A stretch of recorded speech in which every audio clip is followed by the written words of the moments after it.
طبیعت تھوڑی خراب ہے، آواز کم نکلے گی، توجہ سے۔ گلا بھی خراب ہے، بخار بھی ہے ساتھ میں۔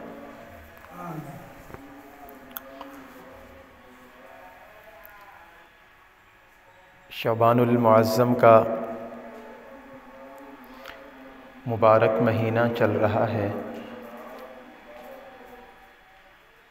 اس مہینے کی خاص بات یہ ہے کہ رسول اللہ صلی اللہ علیہ وسلم نے اس مہینے کی نسبت اپنی طرف فرمائی ہے۔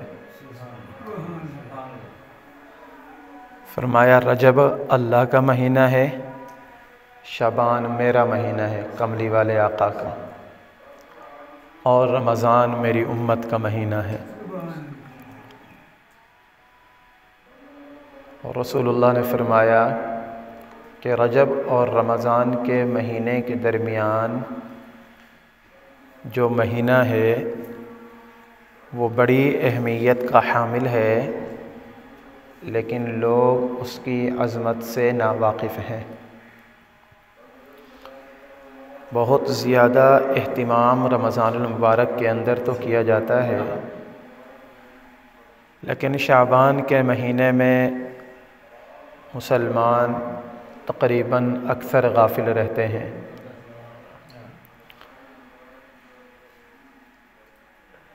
شعبان کے مہینے کو مسلمان اس طرح گزارے کہ اس مہینے میں اس کی نیکیوں میں اضافہ ہوتا چلا جائے۔ میں نے پچھلے جمعے میں بتایا تھا شعبان شعب سے ہے، شعب شاخ کو کہا جاتا ہے عربی کے اندر۔ مطلب یہ ہوتا ہے کہ اس مہینے کے اندر تمہاری نیکیاں شاخوں تک پہنچ جائیں، درخت کے نیچے نہ رہیں، بلندی تک پہنچ جائیں۔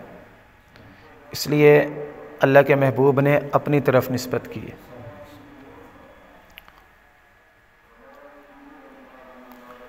نسبتوں کے بڑے فوائد ہوتے ہیں۔ جس چیز کی نسبت اچھی چیز کے ساتھ مل جائے اس کی عظمتوں کے اندر بہت زیادہ اضافہ ہو جاتا ہے۔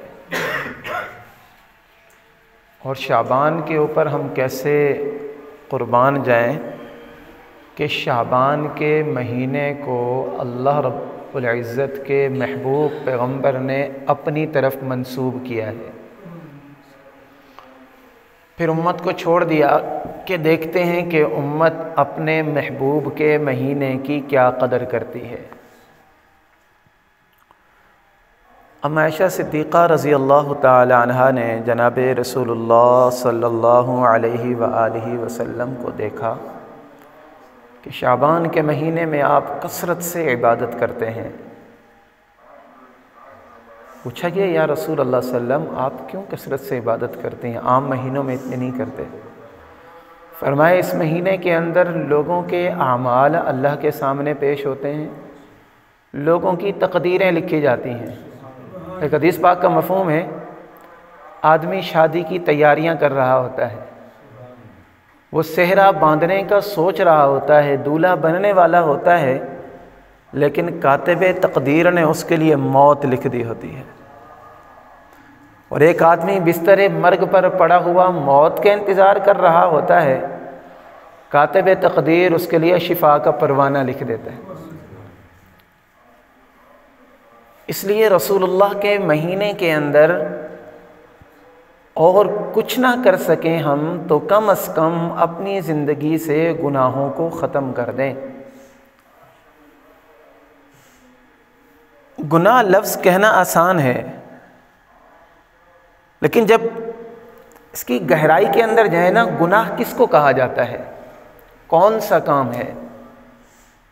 اگر دل کے اندر اللہ کی محبت ہوگی، رسول اللہ کی محبت ہوگی تو انسان تڑپ جائے گا۔ گناہ ہر اس کام کو کہا جاتا ہے جس سے اللہ بھی ناراض ہو جائے، اللہ کا محبوب بھی ناراض ہو جائے۔ ہر وہ کام جس سے اللہ ناراض، اللہ کا محبوب ناراض، وہ گناہ ہے۔ اور ہر وہ کام کہ جس سے اللہ بھی راضی ہو جائے، رسول اللہ بھی راضی ہو جائیں، اس کو کہا جاتا ہے نیکی۔ اس لیے بار بار یہی صدا لگائی جاتی ہے کہ نیکی کی طرف آ جاؤ۔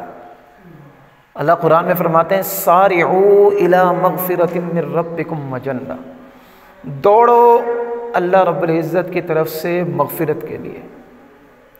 آج پتہ کیا ہے ہمارا المیہ پاکستانی قوم کا یہ ہے کہ ہمیں سب سے زیادہ فکر روٹی کی ہے، معیشت کی ہے، کھانے پینے کی ہے۔ کیا اللہ کے وعدے پر یقین نہیں ہے؟ اللہ نے وعدہ کیا ہے نا وَمَا مِن دَابَّةٍ فِي الْأَرْضِ إِلَّا عَلَى اللَّهِ رِزْقُهَا۔ اللہ فرماتے کہ میں نے جو بھی جاندار زمین کے اندر پیدا کر لیا، علی مانے مجھ پر، اللہ کہتا ہے مجھ پر لازم ہے کہ میں اس کو روزی دوں۔